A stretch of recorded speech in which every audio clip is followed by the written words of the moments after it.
Y meditaba lo siguiente: ese día se sabrá quién es quién. Cuando Cristo aparezca por segunda vez, se sabrá quién es quién. Hoy todo el mundo ríe, hoy todo el mundo se goza, hoy todo el mundo está feliz. Y todo el mundo cree que va para el cielo. Pero el día que Cristo regrese, se verá quién es quién. De hecho, en Mateo 25 se dice que Él reunirá a todas las personas que han pisado este mundo. Las reunirá y dice que las apartará como el pastor aparta a los cabritos de las ovejas. Y a los de la derecha, a sus ovejas, les dirá: venid benditos de mi Padre al reino preparado para ustedes desde antes de la fundación del mundo, pero a los otros los enviará al castigo eterno. Ese día se verá quién es quién. Vamos a orar. Padre, te damos gracias nuevamente. Gracias por el día de hoy. Gracias porque nos has permitido levantarnos y venir hasta este lugar. Gracias por los hermanos que también están reunidos en otras partes de Costa Rica, en otras partes del mundo para adorarte. Bendícelos, Señor. Reconocemos delante de ti, Señor, que somos hombres hechos del polvo, Señor, y que nos acercamos a ti únicamente por los méritos de Cristo. Nosotros no hemos hecho nada digno para estar delante de ti, Señor. Si estamos en tu presencia, Señor, es porque Cristo nos ha salvado, Cristo nos ha redimido, Señor. Él sufrió por nosotros. Tú derramaste tu ira sobre Él, la ira que nosotros merecíamos llevar. Tú nos justificaste, nos declaraste santos, perfectos, gracias a la vida y a la muerte de Cristo. Sabemos que estamos delante de un Dios 3 veces santo, un Dios perfecto, un Dios justo. Y te pedimos, Señor, que abras nuestro entendimiento a tu palabra, Señor. Que nos socorras con tu Espíritu, porque lo necesitamos. Te lo pedimos en el nombre de Jesús. Amén y amén. Cierto hombre que vendía leña, él vendía leña a sus vecinos, pero los defraudaba. Él cortaba las piezas como 10 centímetros menos en su largo de lo que debían de ser. Un día circuló el rumor de que este leñador se había convertido a Cristo y nadie creía el informe.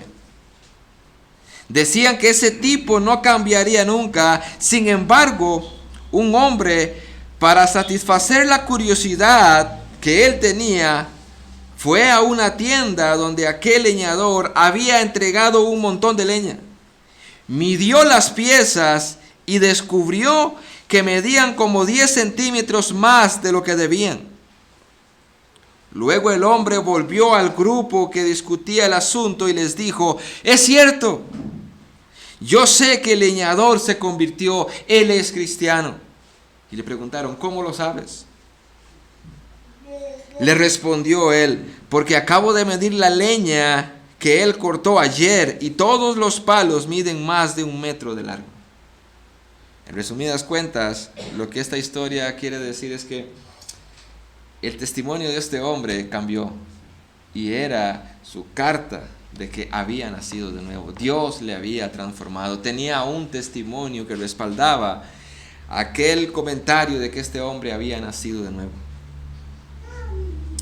En el texto de hoy, hermanos, vamos a ver la conducta cristiana ante el gobierno civil.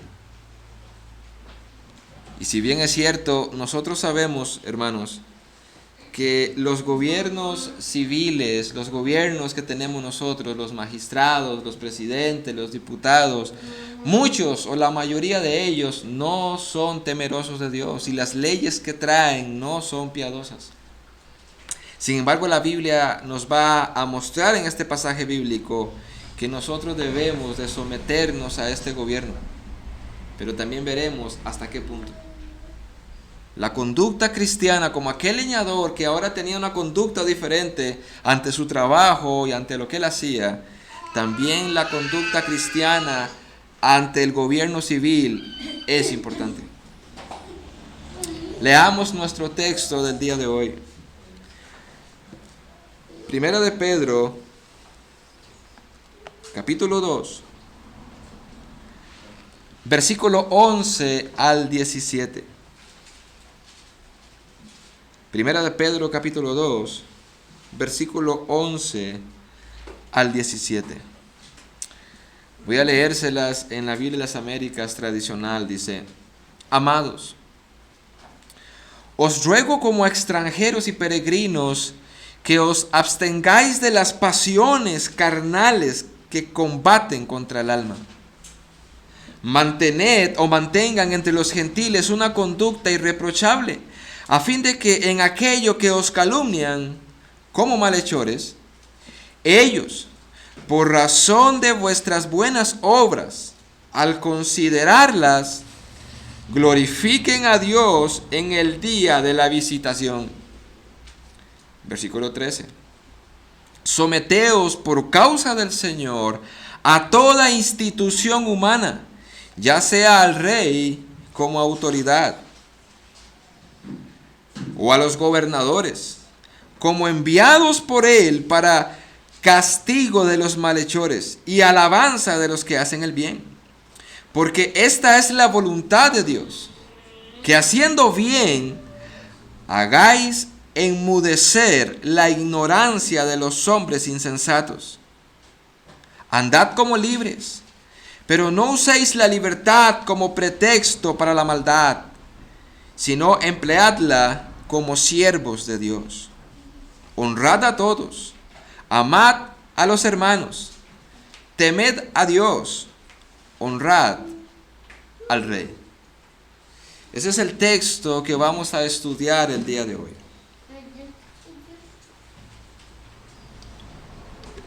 Y como les decía, tiene que ver con la conducta cristiana ante el gobierno civil. Y noten cómo empieza el apóstol Pablo en el versículo 11. Él empieza a decir: amados. ¿Se acuerdan a quién le escribió Pablo? ¿En qué situación estaban estos cristianos cuando Pablo escribe su primer carta en el 54 después de Cristo? Ellos habían sido exiliados, habían sido sacados de su país por la persecución. Estaban en otras naciones que no eran las suyas, únicamente por el nombre de Cristo. Nerón enciende Roma y culpa a los cristianos, y es parte de lo que Pedro va a decir aquí en el contexto del pasaje de hoy. Culpa a los cristianos como malhechores, y entonces Roma empieza a perseguir cristianos y a matarlos. Ellos salen, ellos huyen hacia otras provincias, pero aún así Pablo escribe esta carta con un corazón amoroso, pastoral, y les llama amados. Y esta palabra amados es la palabra agapetos, que viene de la raíz ágape, de un amor incondicional. Pablo amaba a los cristianos, Pablo amaba a sus contemporáneos judíos y que ahora se habían convertido al cristianismo también, y amaba a aquellos gentiles convertidos al cristianismo. Pablo les llama amados, y con ese cariño, Pedro, con ese cariño Pedro llama la atención de los cristianos, y el día de hoy también. No sé si ustedes notan muchas veces a Pablo o a Pedro cuando ellos van a llamar la atención de los cristianos, ellos siempre demuestran ese amor, demuestran ese cariño, porque no es un déspota que está airado contra ellos. Ellos amaban las almas de estas personas, amaban a los cristianos, y con ese amor se los demostraba, pero también les hacía las llamadas de atención, como un padre que correctamente llama la atención de sus hijos. Por más enojado que esté, siempre muestra ese amor. Y Pedro lo muestra una vez más aquí. Pedro amaba a los cristianos. Y les exhorta y les dice, os ruego. Y vea el calificativo que les da, dice, les ruego como a extranjeros y peregrinos. Pregunto, ¿qué quiere decir Pedro otra vez en este pasaje que aquellos cristianos? Y ahora también aplicándolo a nosotros, somos extranjeros y peregrinos. Bueno, en un sentido natural, como ya habíamos explicado, ellos eran extranjeros y peregrinos en el sentido que estaban en otras provincias que no pertenecían a ellos. Ellos no estaban en su patria.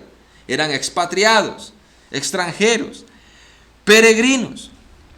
Sin embargo, como la Biblia se interpreta a sí misma, hay un sentido más importante todavía, a la que Pedro alude cuando dice, ustedes son extranjeros y peregrinos. Y quiero que me acompañen a un texto, por favor. Vayan conmigo a Levítico capítulo 25, verso 23. Levítico 25, 23. Qué hermoso es estudiar la Biblia con la misma Biblia. Porque este pasaje nos va a arrojar luz de lo que verdaderamente quiere decir Pedro, de que los cristianos en aquel momento y hoy día somos extranjeros y peregrinos. Y por supuesto tendremos la aplicación de esto. Dice Levítico 25, verso 23. Además la tierra no se venderá en forma permanente, pues la tierra es mía, dice el Señor, es mía, porque vosotros sois solo forasteros y peregrinos para conmigo. ¿Qué es lo que está diciendo Dios en este pasaje de Levítico? Ustedes en este mundo son peregrinos, son extranjeros. En este mundo ustedes son forasteros. La tierra es mía. Con esa idea entendemos también cuando Pedro dice, amados, os ruego como extranjeros y peregrinos. Nosotros somos en este mundo, no importa si usted vive en un lugar que está a nombre suyo, esa tierra es nombre suyo, usted la compró, no importa, al fin y al cabo le pertenece a alguien y es a Dios. Y dice, y ustedes están aquí de paso nada más, de extranjeros y peregrinos. Por eso me llamaba la atención el himno, cuando el Señor Jesús regrese, se verá quién es quién. Y por eso en el Antiguo Testamento vemos que las promesas dadas a Israel nos pertenecen a nosotros, porque la tierra la heredarán los justos. No importa si son judíos, no importa si son gentiles, los justos, los que han nacido de nuevo, heredarán esta tierra. Cielos nuevos y tierra nueva será nuestra. Pero, mientras tanto, de este lado del sol, antes de que Cristo regrese, debemos de saber algo, hermanos. Nosotros estamos de paso. Estamos de paso. No sabemos si el día de mañana usted y yo estamos vivos. La muerte no perdona. La muerte no perdona.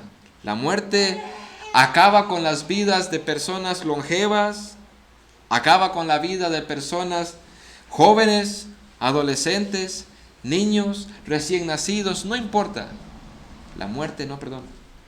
Así que algo que debemos de tener claro es que nosotros estamos de paso en este mundo. Y yo creo que lo más sensato sería, como termina el autor de Eclesiastés, teme a Dios, arrepiéntete. Nosotros, siendo sensatos, deberíamos de saber que un día vamos a partir y que nos encontraremos cara a cara con el que nos creó. Y hay un problema. Hemos quebrantado la ley del Señor. No importa qué digan allá afuera. El día del juicio, la gente de allá afuera no nos hará las preguntas. El creador del cielo y de la tierra nos llamará a cuentas, y dice Pablo que seremos considerados a la luz de su evangelio. Ahí determinará todo. La ley de Dios será nuestro juez, no lo que dice allá afuera. Allá afuera el día de hoy, hermanos, el gobierno, que es el tema que nos atañe el día de hoy, incluso El gobierno dice que no hay problema con el género el día de hoy. Ellos dicen, ahora vamos a decir qué es lo correcto.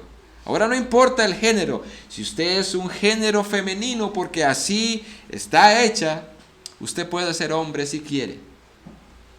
Eso es lo que ellos dicen. Ese es el gobierno.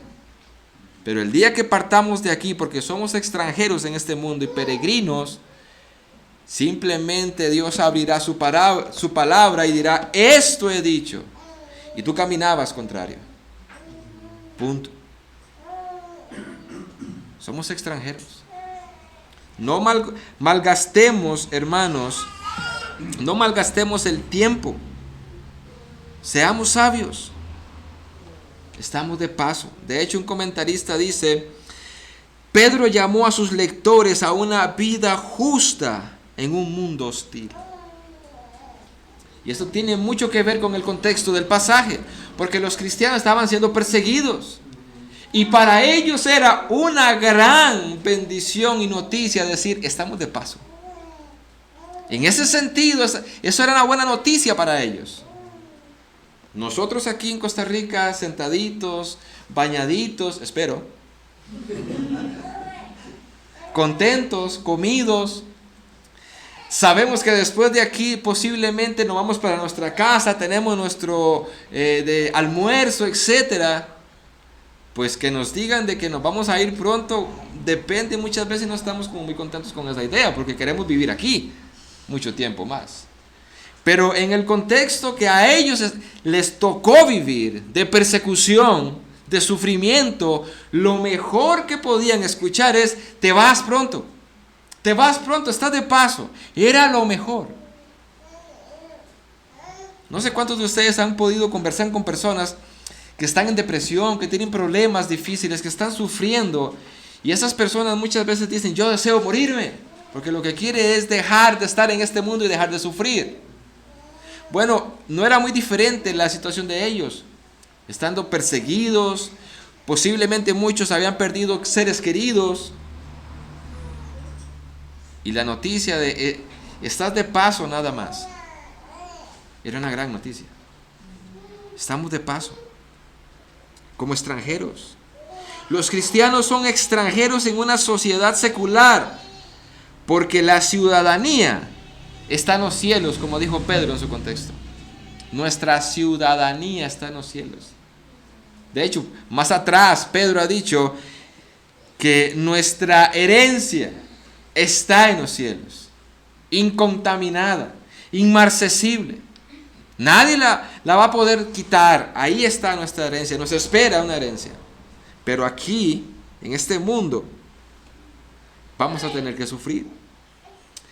Ahora, los cristianos pueden ver o pueden verse obligados en el mundo a resistir el dolor o a resistir las calumnias, el oprobio o la persecución. A muchos les ha tocado vivir. Es más, yo escucho muchas personas que posiblemente no sean perseguidos a tal punto que sean apedreados o golpeados, pero sí en otro sentido. El día de hoy, con el despertar que Dios está trayendo con la sana doctrina, hay muchos cristianos que han sido lastimados por otros cristianos o por otras iglesias y son tachados como herejes. Y de esa forma están siendo perseguidos. En carne propia sé lo que es ser llamado hereje, simplemente por predicar lo que la Biblia dice. Los cristianos van a estar en este mundo, en un mundo caído, y tienen que soportar dolor muchas veces, aflicciones en este mundo, y recordar, estamos de paso. Estamos de paso. Nuestra ciudadanía no está aquí. Así que no te aferres. Hoy la gente se está aferrando a lo material. Y no digo que yo no esté también ahí. Muchas veces tengo que batallar conmigo mismo. Porque uno quiere aferrarse a las cosas. Y no está mal ver el futuro y planear. No está mal ser diligente, trabajar, tener proyectos. Pero no podemos aferrarnos. No podemos aferrarnos. Y yo conozco cristianos que están luchando consigo mismos porque quieren una vida como se la han pintado en las películas. Quieren un carro como el de las películas. Quieren una casa como el de las películas. Y viven frustrados. Tranquilos. Pablo dijo, teniendo con qué comer, teniendo con qué abrigarse, estén contentos. No nos amarremos a este mundo, estamos de paso, hermanos. Pedro muestra cómo Cristo estableció el ejemplo de seguir, ya que Él vivió una vida perfecta en medio de un ambiente hostil. Y ese es el ejemplo en nuestro propio contexto, de nuestro propio pasaje. Vean cómo dice el versículo 18, no lo vamos a exponer del todo, por supuesto, pero vea que seguidamente dice el versículo 18, siervos, estén sujetos a sus amos con todo respeto, no solo a los que son buenos y afables, sino también a los que son insoportables, porque esto haya gracia. Y Pedro da el ejemplo acerca de Cristo, cómo soportó. Hermanos, nosotros estamos de paso en un mundo caído y muchas veces nos va a tocar afrontar dolor, sufrimiento, etc. Pero la idea que quiero rescatar para avanzar es, estamos de paso. Somos extranjeros y peregrinos en este mundo. Ayer escuché la noticia, hoy escuché la noticia de ayer, creo que fue ayer o antier, que asesinaron a un hombre ahí en Sarchí. Estaban tomados y lo apuñalearon y murió. Posiblemente ese hombre tenía otros planes. Él tenía el plan de despertarse el día siguiente y seguir su vida normal. Pero la muerte le sorprendió. Si usted muriera el día de hoy, usted podría tener la conciencia tranquila de decir, voy a ver a Jesús cara a cara y sé que voy a entrar al cielo. ¿Tiene usted esa conciencia tranquila? ¿O está pensando, no lo sé? Bueno, esa pregunta debiera de responderse usted misma, usted mismo, con la idea de que estamos de paso en este mundo. No sabemos mañana. Y vean la idea de Pedro. Ya que estamos de paso en este mundo y que no somos eternos, Pedro dice en nuestro texto, ya que ustedes son extranjeros y peregrinos, absténganse de las pasiones carnales que combaten contra el alma. No es solo decir, sí, sé que estoy de paso.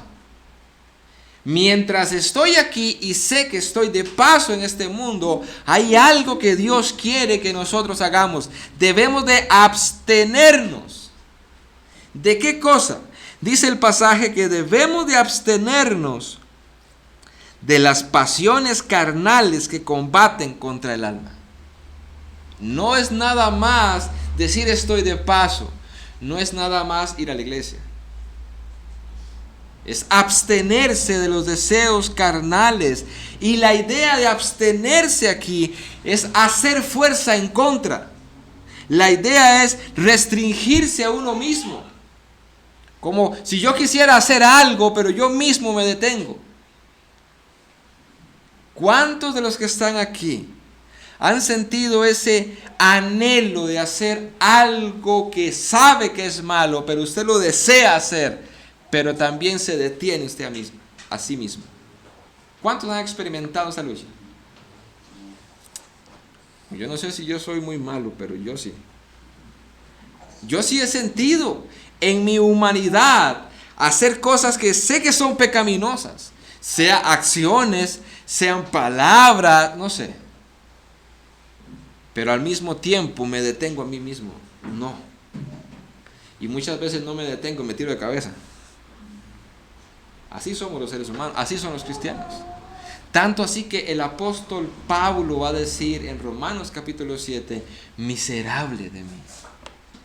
¿Quién me librará de este cuerpo de muerte? Porque los cristianos tienen esa lucha. Los cristianos están cada día absteniéndose, y la idea ahí no es que me abstuve ayer y ya está bien. La idea en ese pasaje con esa palabra es: yo debo de abstenerme, debo de sostenerme a mí mismo cada momento, todos los días. Porque todos los días nuestra naturaleza pecaminosa va a querer hacer lo que es malo. De hecho, Santiago dice que somos llevados por nuestra concupiscencia. Somos atraídos, dice Santiago. Y cuando Santiago habla de que somos seducidos y traídos por nuestra concupiscencia, lo que Santiago está diciendo es que cada uno de nosotros tiene un apetito por algo que es pecaminoso. Y la idea ahí es que Satanás monta en el anzuelo lo que usted quiere comer y le tira el anzuelo. Y usted es atraído como es atraído el pez cuando ve la carnada a morder. Esa es la idea de Santiago.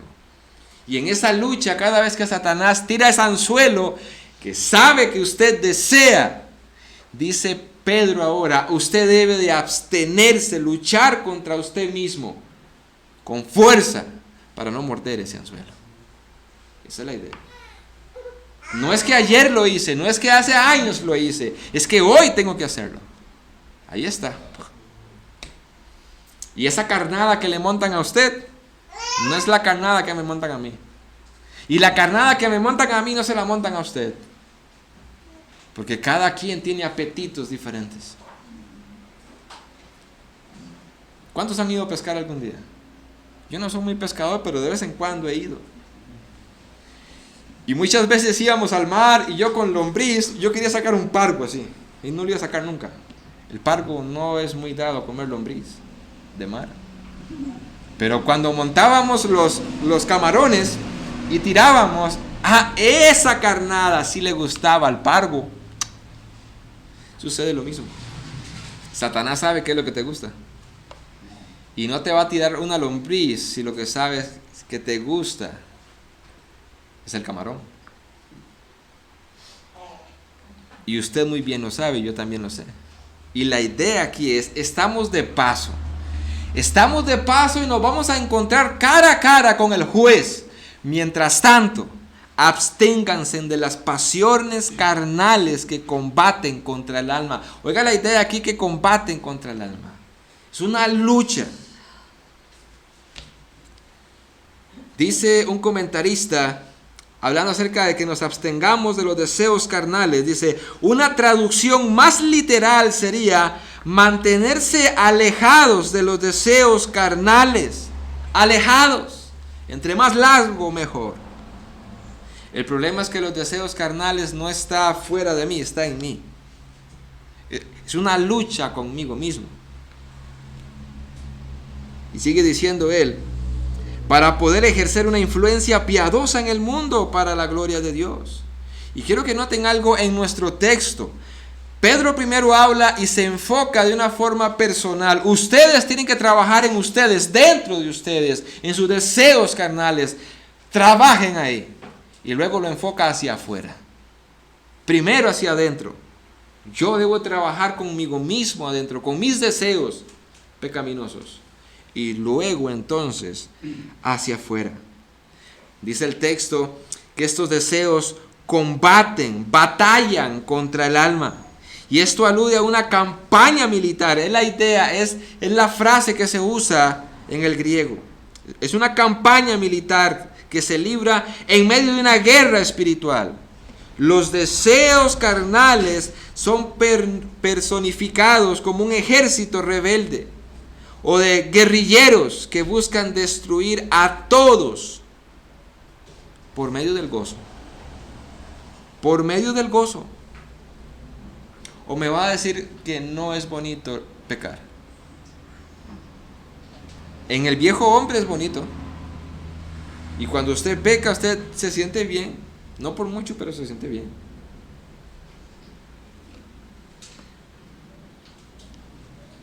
¿Cuáles son esos deseos carnales de los que usted y yo debemos de abstenernos? Hay un texto que se los voy a leer que nos describe muy bien esos deseos carnales. Dice Gálatas capítulo 5, versículo 19, dice: ahora bien, las obras de la carne son evidentes, las cuales son inmoralidad, impureza, sensualidad. Y noten todos estos pecados de la carne, porque es lo que los gobiernos están incitando el día de hoy, muchos de ellos. Pero Pedro va a decir: ustedes deben de someterse al gobierno. Dice: inmoralidad, impureza, sensualidad, idolatría, hechicería, enemistades, pleitos, celos, enojos, rivalidades, disensiones, sectarismos, envidias, borracheras, orgías y cosas semejantes, contra las cuales os advierto, como ya os lo he dicho antes, los que practican tales cosas no heredarán el reino de Dios. Esos son los deseos carnales que debemos de abstenernos y luchar cada día. ¿Se acuerdan el texto de la lectura bíblica? ¿Por qué Pablo dice en Romanos lo siguiente? Cuando él dice: nunca paguen a nadie mal por mal. Nunca. Y el mismo contexto de Romanos es muy parecido al de Primera de Pedro. Se escribieron parecidos, estaban siendo perseguidos. Y dice: nunca paguen mal por mal. Claro, nuestra naturaleza pecaminosa va a gritar: me la hizo, me la paga. Y es parte de los deseos carnales que Pedro dice: absténganse de eso, luchen contra eso. No paguen mal por mal. Respeten lo bueno delante de todos los hombres, y si es posible, dice, en cuanto dependa de ustedes, estén en paz con todos, a tal punto que dice: amados, no tomen venganza ustedes mismos, sino dejen lugar a la ira de Dios. El cristiano, cuando a alguien le hace algo malo, no toma venganza. Él se lo deja al Señor. Él te pagará. Pero lo que muchas veces hacemos es lo contrario. Alguien nos hace algo nos daña, nos lastima, y casi siempre reaccionamos a pagar con la misma moneda. Casi siempre. Es ahí donde Pedro dice: debes de abstenerse de eso. Esos son los deseos carnales que debes de restringir en tu vida. A tal punto que él dice: no seas vencido por el mal, sino vence el mal con el bien. A tal punto que también dice: pero si tu enemigo tiene hambre, dale de comer, y si tiene sed, dale de beber. Porque haciendo esto, carbones encendidos amontonará sobre su cabeza. O sea, se van a avergonzar. Se van a avergonzar. Cuando alguien te hace algo malo y usted responde con un bien, eso le va quedando ahí en su cerebro y se va a avergonzar. Tal vez no diga nada, tal vez no reaccione, pero se va a avergonzar. Yo le hice esto y él me pagó con un bien. Así vence el mal con el bien. Y eso es parte de los deseos carnales que habla Pedro en nuestro texto. Ellos combaten contra nuestra alma. Ahora, ¿no se recuerda a usted, no viene a su memoria un pasaje bíblico parecido o que habla de lo mismo cuando dice que nos abstengamos de estas pasiones carnales que combaten, que luchan contra el alma? Recuerden que el alma está en un supuesto crecimiento espiritual, porque el cristiano está creciendo espiritualmente, pero si hay una lucha en mi alma, posiblemente yo no pueda crecer. En nuestro contexto, Pedro lo ha dicho. En el capítulo 2, versículo 1 dice: por tanto, ve la misma idea, desechando toda malicia y todo engaño, hipocresías y envidias y toda difamación, desead como recién nacidos, como niños recién nacidos, la leche pura de la palabra, para que por ella crezcan en la salvación. Igual, en el crecimiento, como lo habíamos visto, si yo no combato en mi alma esos deseos carnales, yo no voy a crecer. Yo crezco por un conocimiento bíblico correcto y al mismo tiempo por yo apartarme de los deseos carnales. Una cosa me lleva a la otra. Y muchas veces estoy creciendo por un conocimiento bíblico, pero por otro lado me estoy estancando porque no estoy combatiendo contra los deseos carnales. Y pasa lo siguiente también al revés. Hay hermanos en Cristo que viven muy bien su piedad, que se apartan del mal, pero carecen de conocimiento bíblico. Y las dos son importantes. Las dos.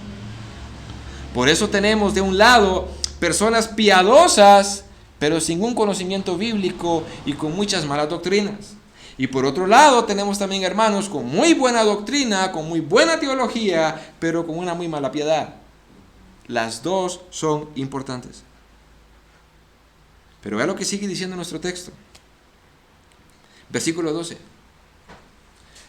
Vean cómo Pedro, después de haber trabajado interiormente en los cristianos, ustedes deben de trabajar interiormente en ustedes. Ahora se refleja eso hacia la gente que está a la par. Dice, mantened entre los gentiles, entre los paganos o inconversos, es la idea, una conducta irreprochable.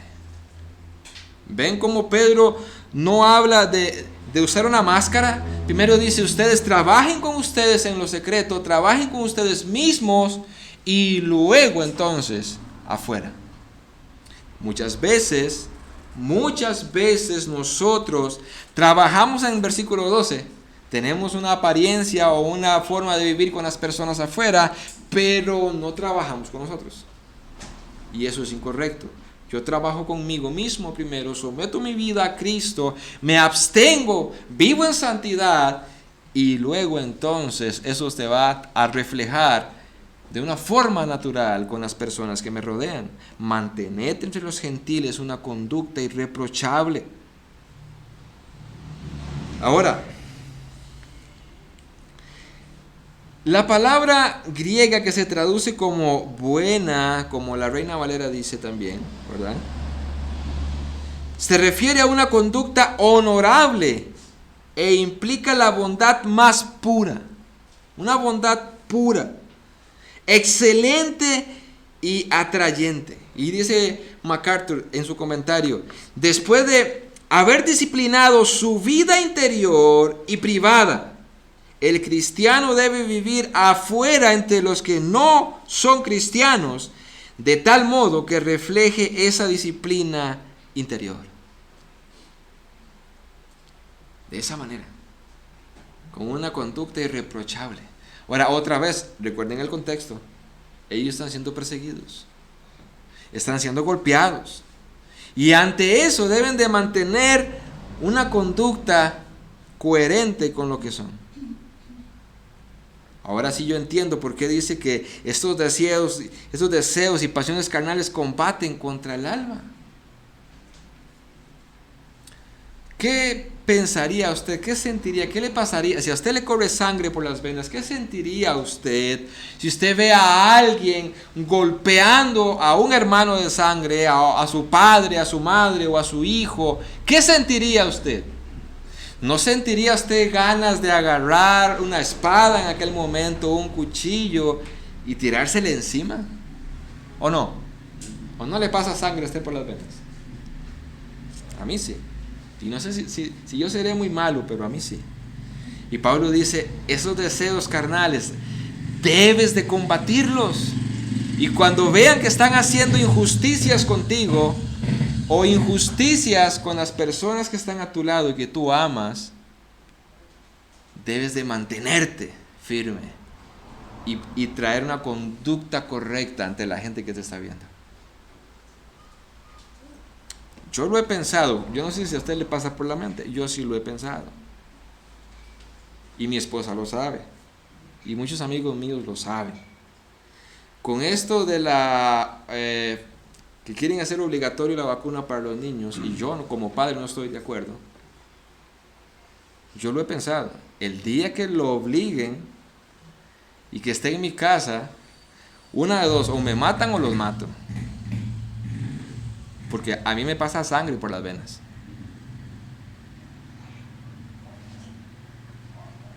Yo no sé ustedes, pero a mí sí. o se los voy a entregar, tomen, hagan lo que quieran. A mí no. A mí sí me pasa sangre por las venas. Y es ahí cuando yo entiendo lo que Pedro dice: sosténgase a sí mismo. Eso batalla contra tu alma. Y eso es lo que estaba pasando a estos cristianos. Estaban maltratándolos a ellos, maltratando a sus seres queridos. Y él dice, y a pesar de eso, mantengan una conducta irreprochable.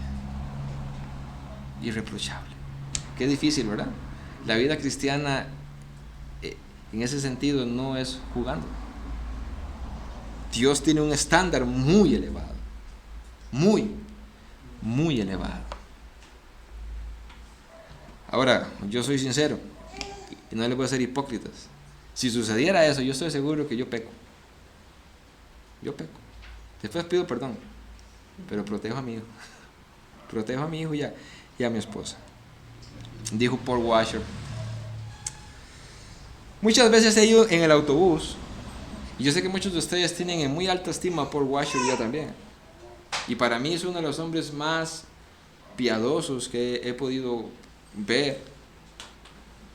Y él dice, muchas veces yo iba en Perú en los autobuses cerca de la montaña, ¿verdad? De las Amazonas, y iba a predicar, y muchas veces los policías, los del ejército se metían a los buses y nos golpeaban, por nada, nos golpeaban. Y él decía, si me golpeaban, tranquilo, no pasa nada, me golpearon y ya. Dice, pero si fuera yo mi esposa y golpean a mi esposa, ellos tendrían problemas, dice. Ellos tendrían problemas. Porque él entiende que él debe de cuidar a su esposa como Cristo cuidó a la iglesia. Y sería un cobarde, aunque sea un policía, aunque sea del ejército, él sería un cobarde si golpean a su esposa y él no hace nada. Yo estoy seguro que a mí me pasa sangre por las venas. Y por mí puede ser el policía, cualquiera que sea. A mis hijos y a mi esposa o a mi familia no los van a tocar si yo estoy. Por eso les decía desde mi corazón, o me matan o los mato. Y son esos deseos impulsivos donde el cristiano debe trabajar. Y muchas veces hay muchos cristianos que no son impulsivos, son más pasivos. Y tal vez no luchen en ese sentido. Otros sí, ¿verdad? Pero el llamado de la Biblia en este pasaje es: tenemos que mantener ante las personas inconversas una conducta irreprochable cuando se pueda hacer. Ahora,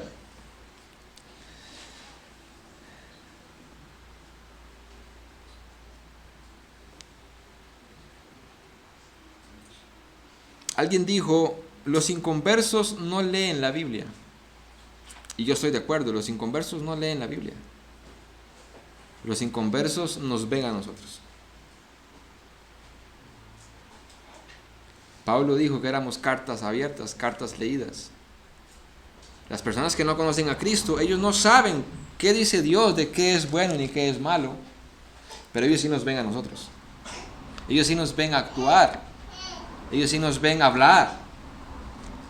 Nosotros somos esas personas que le muestran a las personas inconversas, sin palabras, el evangelio y el cristianismo. Por eso el llamado de Pedro a vivir una vida irreprochable, dice el texto literalmente,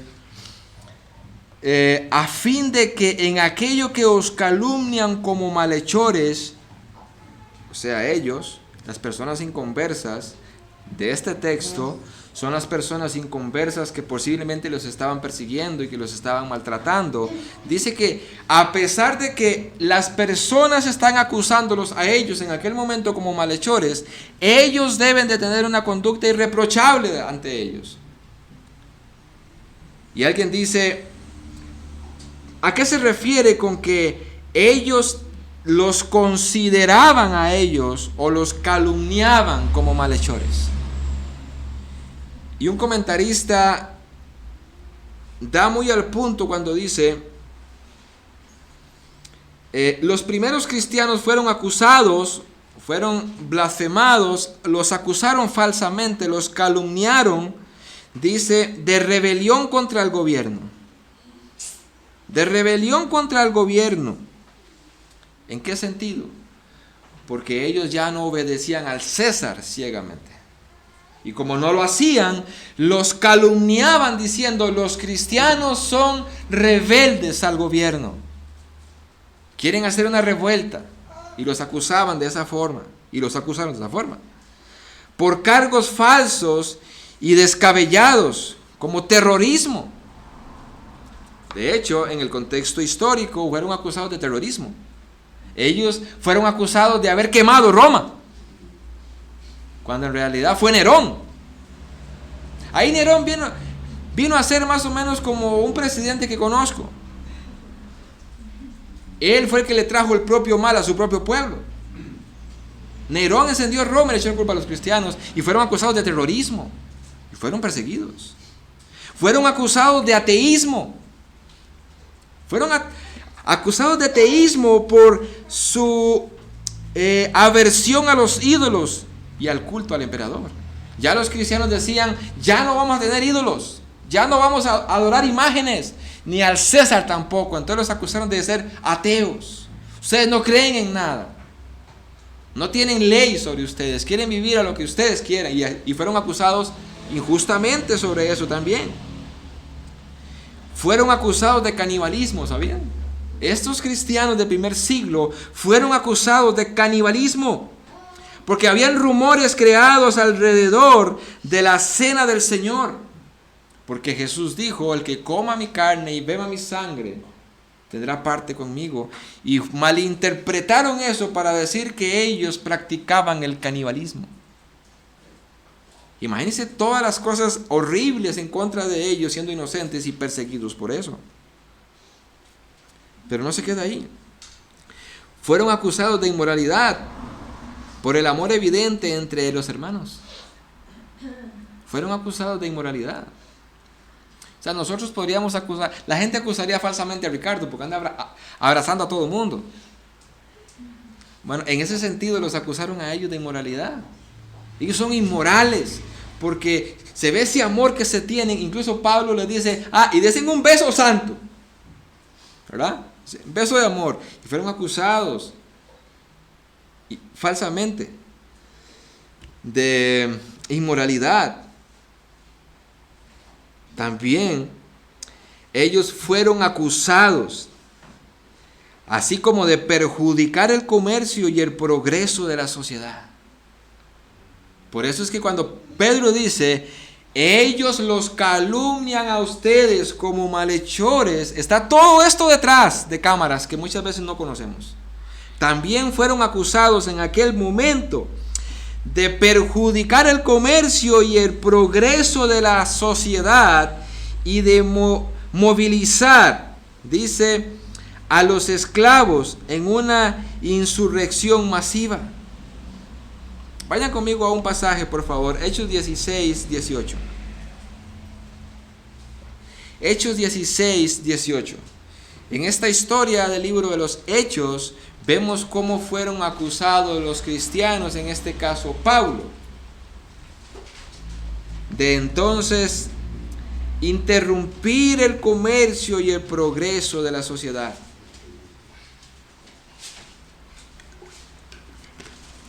Hechos 16, verso 18 al 21. Dice así.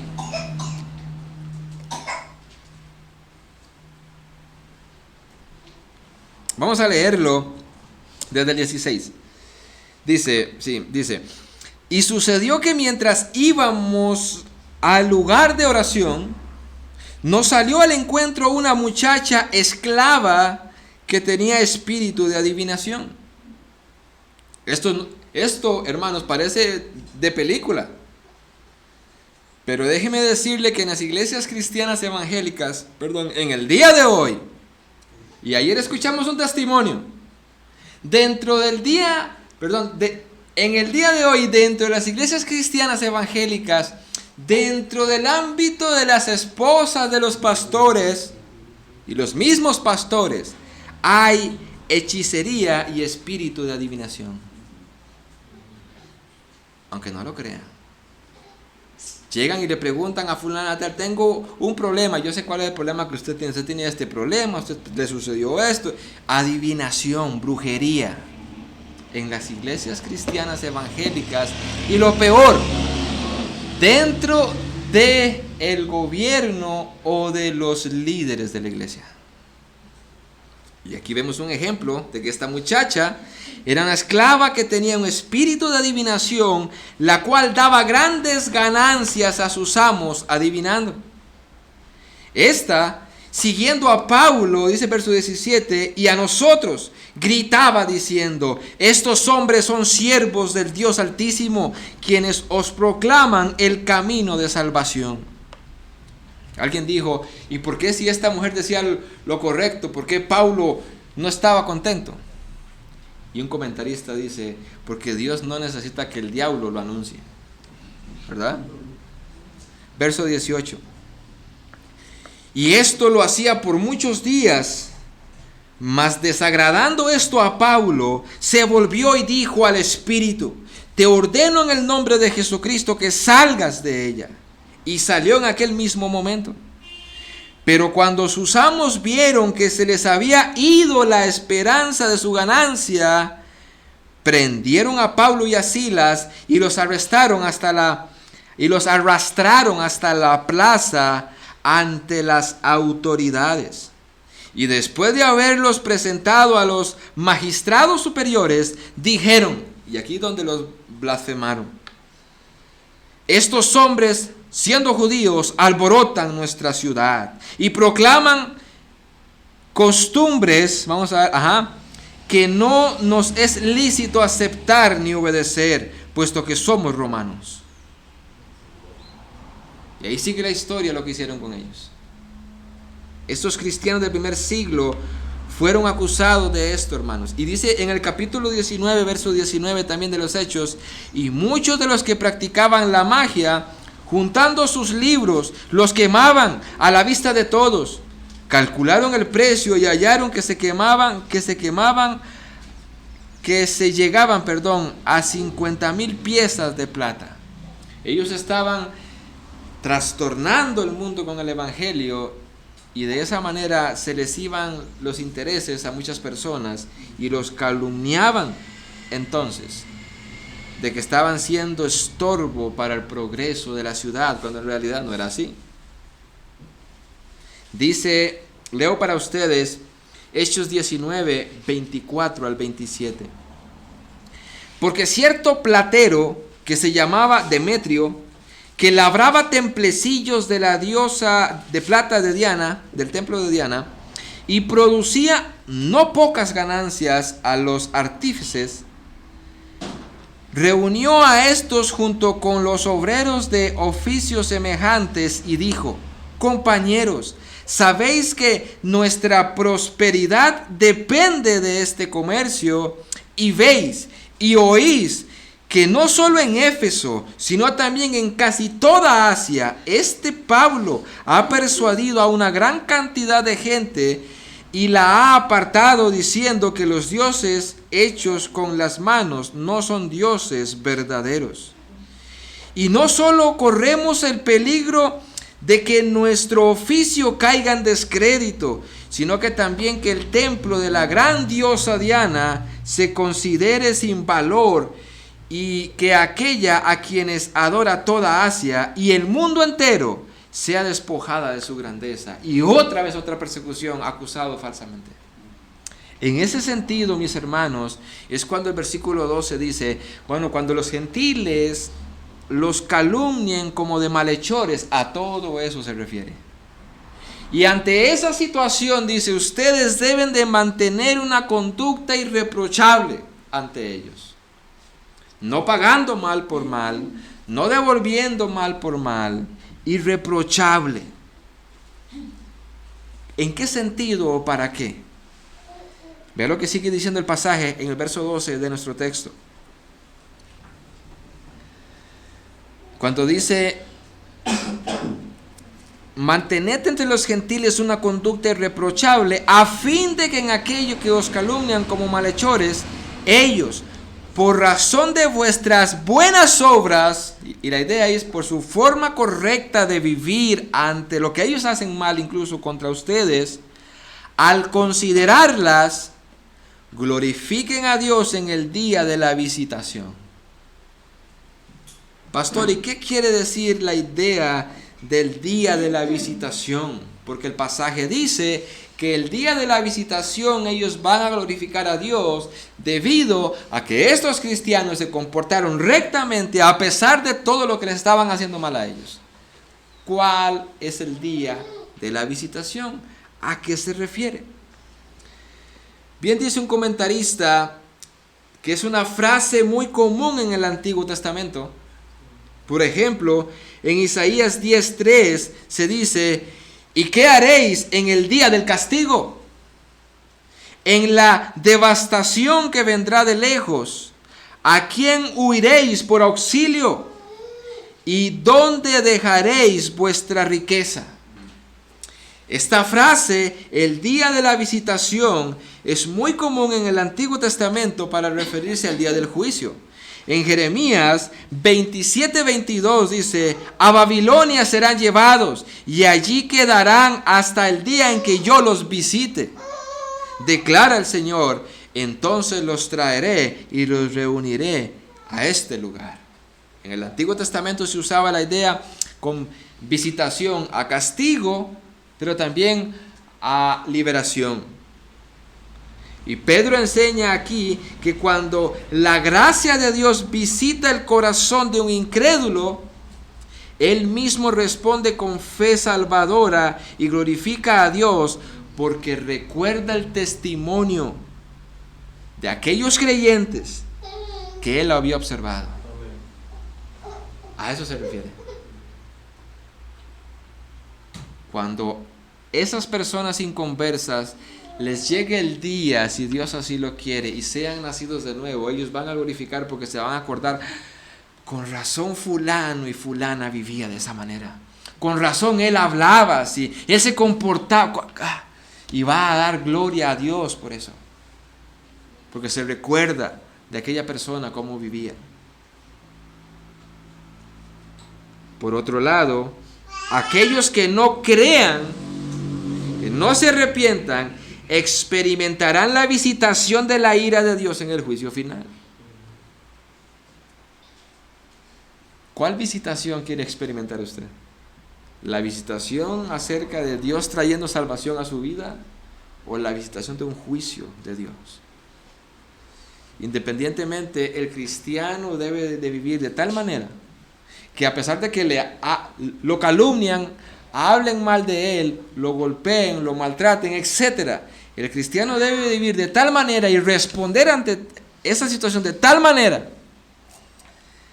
que cuando esas personas vieron cómo te maltrataron y Dios les alcanza con la salvación, esas personas puedan decir: ahora comprendo por qué fulana de tal nunca se defendía, porque él reaccionaba de esa manera. Hay algo que me gustó una vez que escuché de Sugel para ir avanzando, si no, no voy a poder terminar.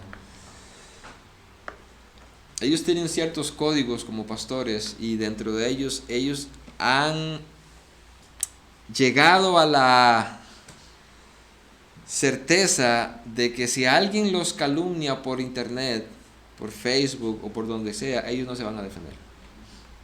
Ellos no se van a defender. Si alguien habla mal de ellos, ellos no se van a defender. Ellos van a dejar que Dios les defienda, que Dios juzgue y que Dios haga justicia. Ellos no se van a defender. En cierta ocasión, en un sermón, escuché a Sugel decir, citando un pasaje, dice: y muchas personas en el internet han sacado, dice, de lo que yo he dicho acerca de este pasaje bíblico y lo han malinterpretado y me han difamado. Pero él no puso nada en Facebook para defenderse. Él hizo lo que Pablo dijo en Romanos capítulo 12. No paguen mal por mal, dejen la ira a mí en mis manos. Yo pagaré. Y aquí la idea es igual. Están sufriendo los cristianos, ellos se comportan de tal manera de no pagar mal por mal, que incluso o Dios les va a pagar a ellos con juicio, o Dios les va a traer a salvación y van a glorificar a Dios por la conducta de ellos.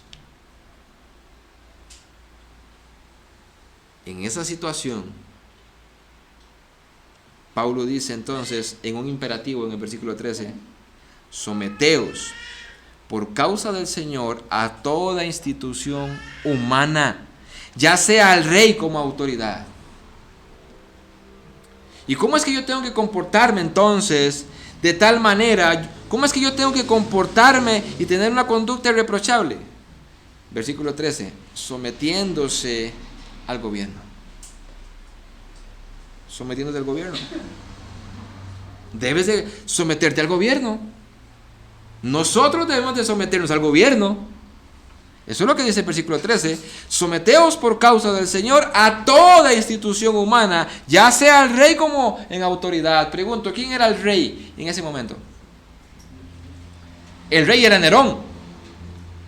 El mismo que encendió Roma y le echó la culpa a los cristianos y mataba a cristianos. Y le dice, Pedro, ustedes deben de someterse a Nerón. Ustedes deben de someterse a Nerón. Él es autoridad. Sométase a él.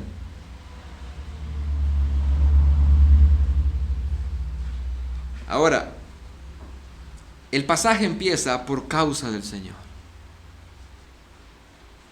Aunque la ciudadanía verdadera del cristiano está en el cielo, como dice Filipenses, él debe de vivir como un ciudadano obediente en este mundo para que Dios sea honrado.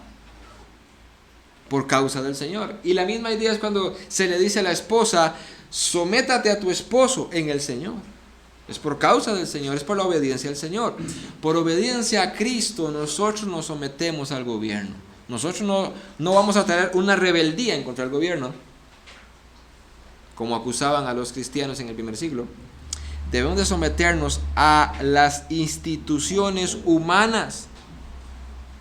Y cuando Pablo dice someteos o sométanse, es un término militar que significa disponerse en las filas bajo las órdenes de un comandante. Él dice, nosotros hacemos. Esa es la idea de Pablo en este pasaje bíblico. Y tiene que ver con asumir una actitud de sumisión y humildad.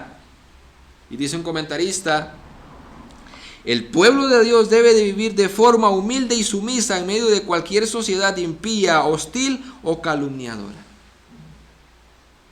¿Debemos de someternos al Señor nosotros? Sí. ¿Debemos de someternos al gobierno? Sí. ¿Y qué hacemos entonces cuando los gobiernos nos digan que hagamos algo que va en contra de la Biblia? A esa respuesta dijeron los apóstoles en Hechos, es necesario obedecer a Dios antes que a los hombres. Nos sometemos al gobierno, siempre y cuando el gobierno no diga que debemos de hacer algo que va en contra de los valores o principios o mandamientos de la palabra de Dios. El gobierno dice, no puedes circular sin licencia, nos sometemos a eso. El gobierno dice, no puedes circular después de las 10 de la noche, nos sometemos a eso. El gobierno dice, ustedes deben de ver con normalidad la homosexualidad, decimos no. Y lo vamos a denunciar. Eso es pecado. Sea lo que sea que el gobierno quiera decirnos que vaya en contra de la palabra de Dios, hasta ahí llega su autoridad. Y hasta ahí llega nuestra sumisión. Pasa lo mismo en la iglesia. Dice la Biblia que los pastores son los que gobiernan la iglesia. Y tenemos gobierno sobre ustedes. Pero la autoridad está hasta donde llega la Biblia.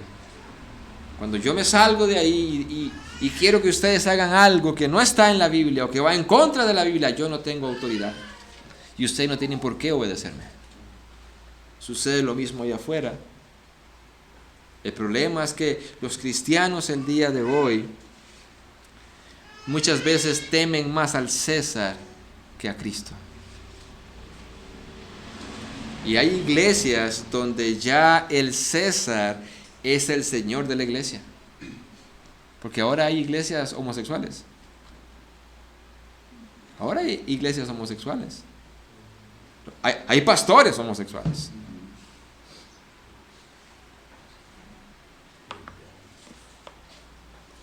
Dice, versículo 14, a los gobernadores como enviados por él.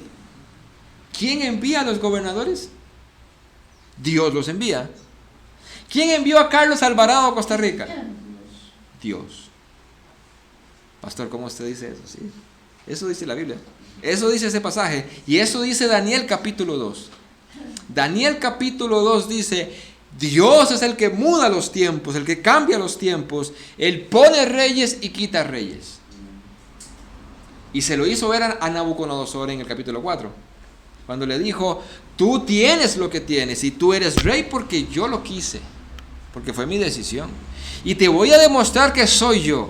7 años vas a vivir como una bestia en el campo comiendo hierba. Y vas a volver a ser rey cuando yo quiera, después de esos 7 años. Él quita reyes, Él pone reyes.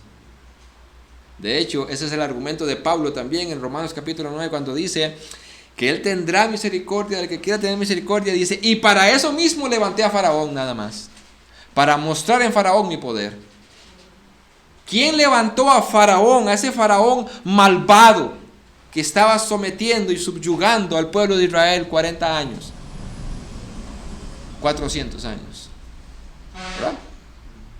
Esos faraones, mayormente el último, ¿quién lo levantó a ser tan terco y tan obstinado? Y Dios lo dejó que él viviera en su obstinación. ¿Quién lo levantó? Dice el Espíritu Santo, fue Dios. Para mostrar en él el poder de Dios. ¿Quién trajo a Carlos Alvarado? Dios. ¿Y quién traerá al próximo presidente? Dios. Eso es lo que dice el verso 14. A los gobernadores como enviados por Él. Él los trae.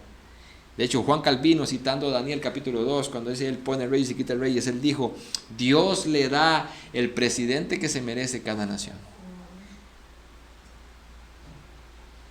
¿Cuántos piensan que Carlos Alvarado fue malo? ¿O es malo? Yo creo que la mayoría. Bueno, esa es la clase de presidente que se merecía Costa Rica. Y con ese presidente Dios trabajó en los cristianos de una u otra manera. Sin embargo, ya casi vamos a ir un momento a 1 Corintios 13, pero vea lo que dice el versículo 14. ¿Cuál es la intención real que debe de tener el gobierno? Y por eso es que a mí me encantaría que llegara un verdadero cristiano a la presidencia, al gobierno, porque él entendería este principio que está aquí. Dice que es enviado por Dios para el castigo de los malhechores. No para sobarle la espalda a los malhechores, no para encubrirlos o no para ser él mismo el protagonista de un malhechor. Es para castigar a los malhechores. Para eso Dios ha puesto los gobiernos. ¿O no? Por ejemplo,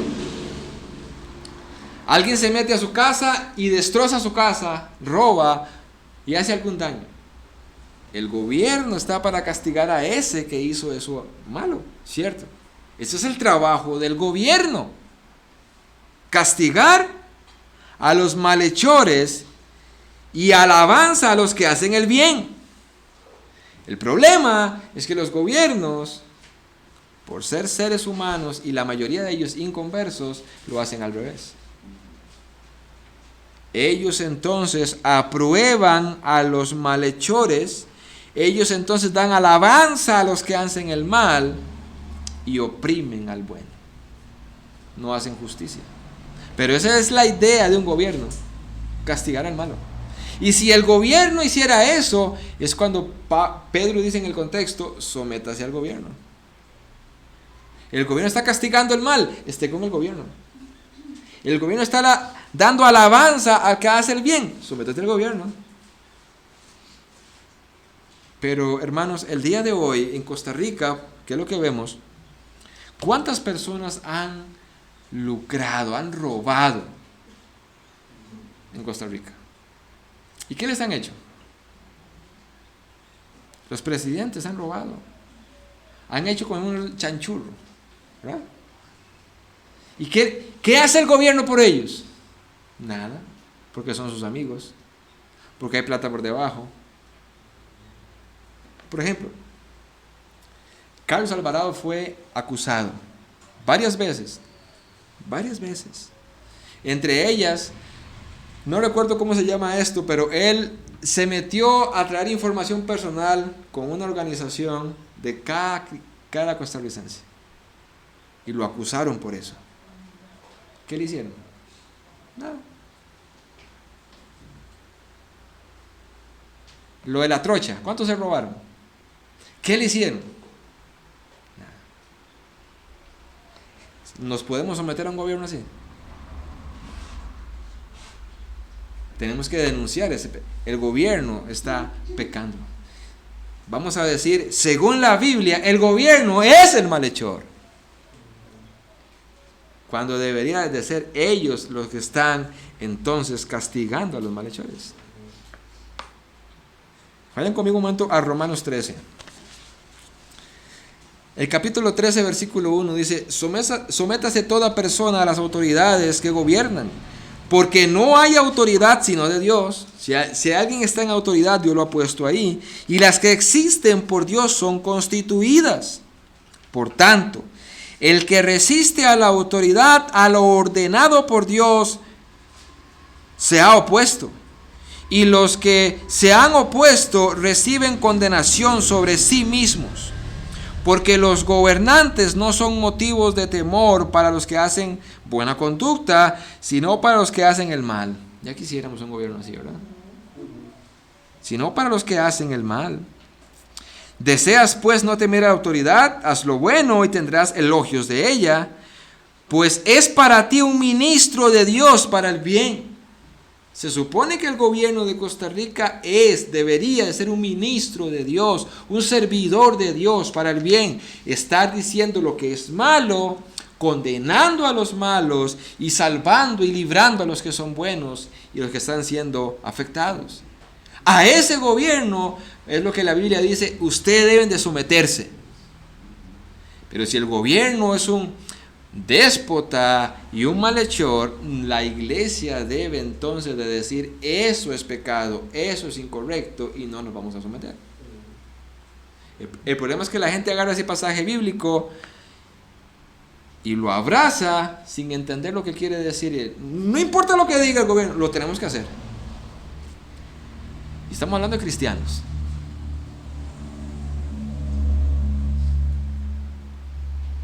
No, ni los apóstoles lo hicieron, ni nosotros tampoco lo vamos a hacer. No podemos someternos a una autoridad civil que vaya en contra de la palabra de Dios. No podemos. Porque el César nunca va a estar por encima de Jesús. Dice la Biblia, Jesús dijo varias veces, por ejemplo, Mateo 28, él dijo, toda autoridad me ha sido dada en el cielo y en la tierra, es Jesús. En las epístolas se dice que Él es la cabeza de la iglesia. Y en el libro de Apocalipsis Él es el Rey de Reyes y Señor de Señores. No el César. Así que si de allá vienen órdenes que van en contra de la palabra de Dios, no lo vamos a obedecer. Si de allá dicen no pueden congregarse como iglesia, perfecto, te escuché. No te vamos a obedecer. Tú no nos gobiernas. De hecho, en una fraternidad de pastores decían, el gobierno ha pasado el límite que le corresponde. El gobierno tiene un límite. En la parte religiosa, el gobierno no tiene nada que hacer. Nada. La parte religiosa, quien lo gobierna es la palabra de Dios. Y si ellos dicen, no se congreguen, nosotros vamos a decir, no dejemos de congregarnos en lo que nos ha dicho nuestro Dios. 6 días para ti, 1 es para mí. Dios manda que le adoremos. Y si el presidente, el ministro, dicen que no se puede, la pregunta es, ¿nos sometemos? ¿A quién? ¿A quién nos vamos a someter? A Dios. Sin embargo, no es lo que ha sucedido. Sé de iglesias que han sucumbido ante el César. E incluso todavía están cerradas. ¿Por qué? Porque su señor es César. Versículo 15 de nuestro texto. ¿Saben algo? Antes de ir al versículo 15. ¿Sabe qué es lo que pasa en muchos cristianos evangélicos el día de hoy y en muchas congregaciones? Que ellos tienen la doctrina de aristiano o erastianismo. Cuando usted estudia la historia de la iglesia y habla acerca de los gobiernos de la iglesia, cómo se gobierna la iglesia, dentro del cristiano evangélico, en su crecimiento y en su historia, llegó un momento donde el erastianismo era popular. ¿Y qué es el erastianismo? Es la idea de que el gobierno civil gobierna la iglesia. Eso se le llama erastianismo. El gobierno civil dicta qué se hace en la iglesia y qué no. Pregunto, ¿cuántas iglesias erastianas hay? ¿Y cuántos cristianos erastianos hay? La iglesia, la cabeza de la iglesia es Cristo, no el gobierno civil. Amén. Versículo 15. Porque esta es la voluntad de Dios, que haciendo bien hagáis enmudecer a la ignorancia o la ignorancia de los hombres insensatos. ¿Verdad? Y la idea aquí del versículo 15 es que el propósito de nuestra sumisión a la autoridad civil, siempre y cuando no contradiga la palabra de Dios, es para evitarnos cualquier motivo de condenación o seamos elogiados, a tal punto que se les cierre la boca a los que procuran con obstinación encontrar motivos para hablar contra la fe y criticar a los creyentes. Esa es la idea. Pero siempre está de por medio. ¿Qué dice el gobierno que quiere que hagamos? Y ante eso, tomamos la Biblia y decimos, ¿qué ha dicho nuestro Dios en cuanto a eso? Y después de estudiar con una conciencia tranquila, ¿qué dice nuestro Dios en cuanto a lo que el gobierno quiere que hagamos? Entonces nosotros reaccionamos. Bueno, no hay ningún problema. Eso no va en contra de la palabra de Dios, nos vamos a someter. Perfecto, no hay ningún problema. Pero después de examinar las escrituras, vemos que hay algo en contra de la palabra de Dios, vamos a decir, nuestro Dios es Jesucristo, no el gobierno civil. Y cuando suceda eso, y cuando sucede eso, y cuando sucedió eso, hubo persecución. Hubo persecución. Cuando el cristiano no se quiso someter a César, César los persiguió. Cuando sucedió eso, y lo vemos en las páginas de Apocalipsis capítulo 2 y capítulo 3, que el hermano ya predicó, las iglesias, aquella iglesia Esmirna, que estaba en pobreza, no tenían que comer. Esos cristianos estaban muriendo de hambre, y muchos de ellos sabían trabajar. El problema es que ellos no se sometieron al gobierno que tenían, porque el gobierno dictaba algo que iba en contra de la palabra de Dios. El gobierno decía, si usted es carpintero, si usted es panadero, usted debe de pertenecer a un gremio. Y ese gremio debe de rendir culto al César y a otros ídolos paganos. Y si usted no pertenece a ese gremio, con las condiciones de ese gremio, usted no puede trabajar. Y los cristianos dijeron, no trabajamos. Si tenemos que morirnos de hambre, nos morimos de hambre, pero nuestro Señor no es el César. Y está en la Biblia. Ellos no eran erastianos, ellos eran cristianos.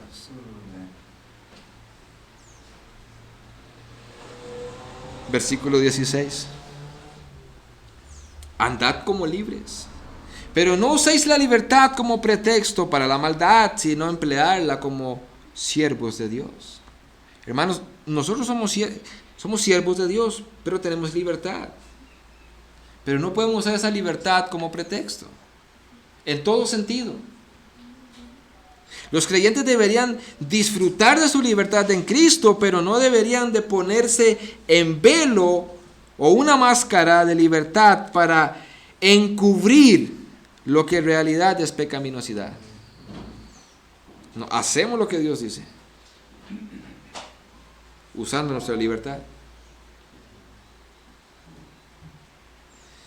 Y dentro de eso hemos experimentado una llamada de atención de algunos hermanos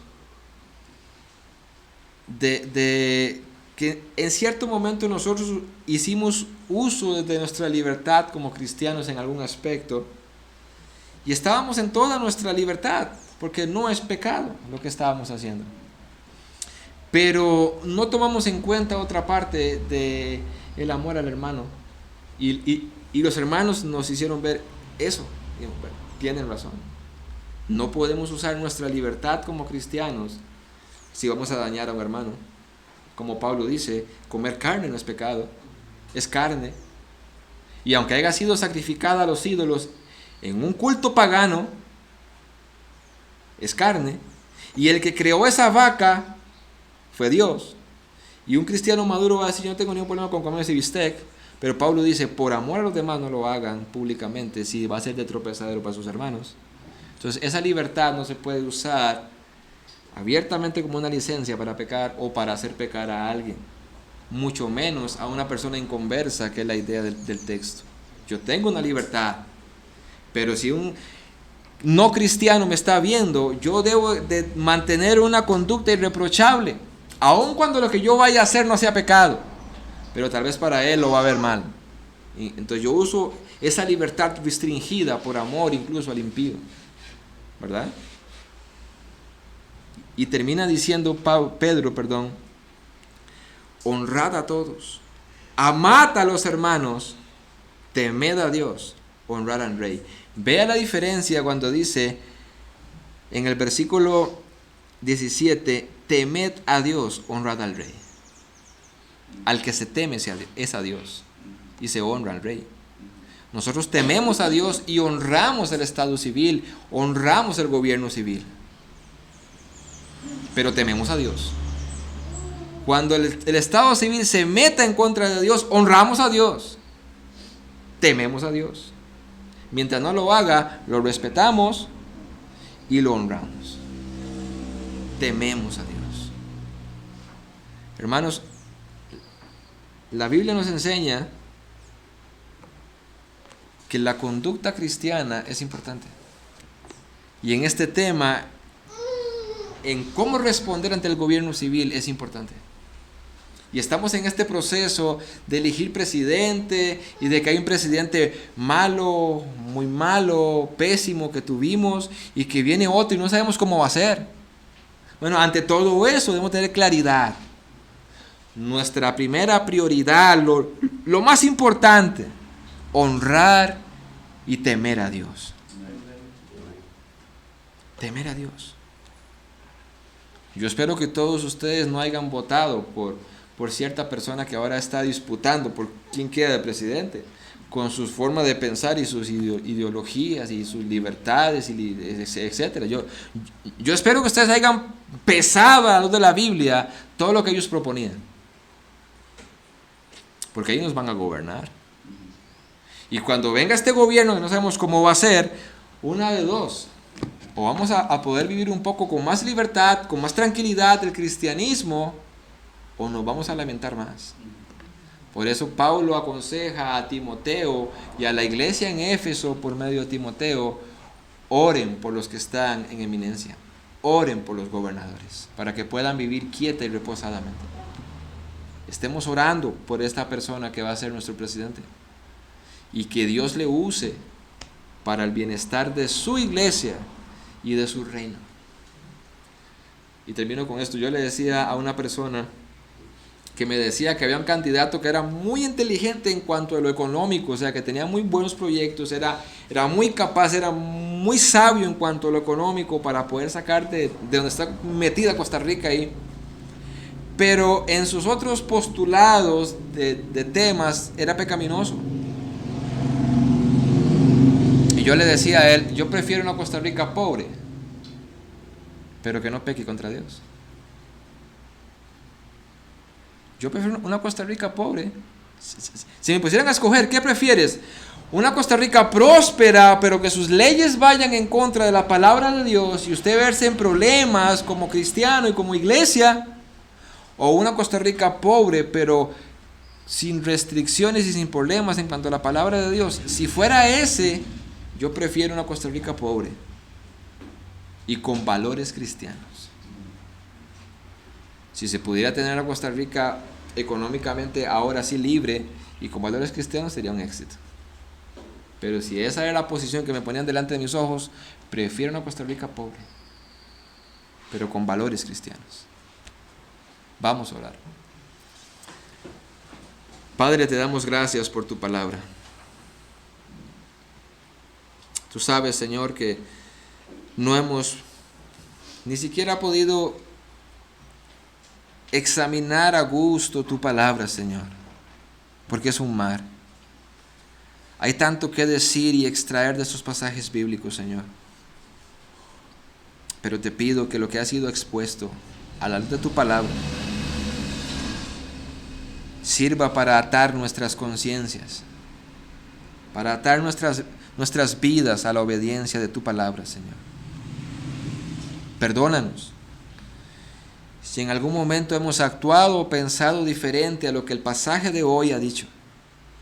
Perdónanos si hemos visto de diferente manera el gobierno civil. Perdona a aquellos hermanos que tal vez ciegamente están siguiendo las regulaciones que el Estado civil ha hecho en cuanto a la iglesia.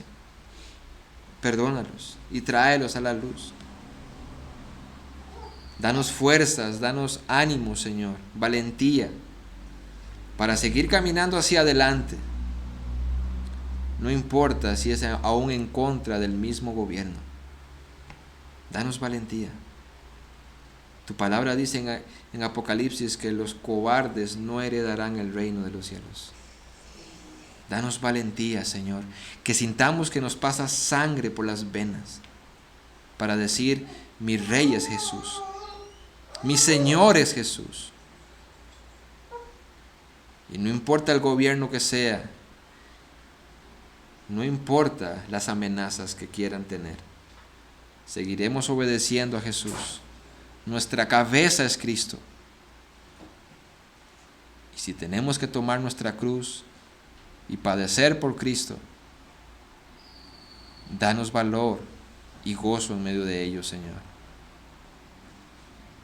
Sin embargo, tú sabes, Señor, el momento que está pasando en nuestro país, donde pronto vendrá otro presidente y no sabemos cuál será. Tú sí. Y tú lo traerás con un propósito, Señor.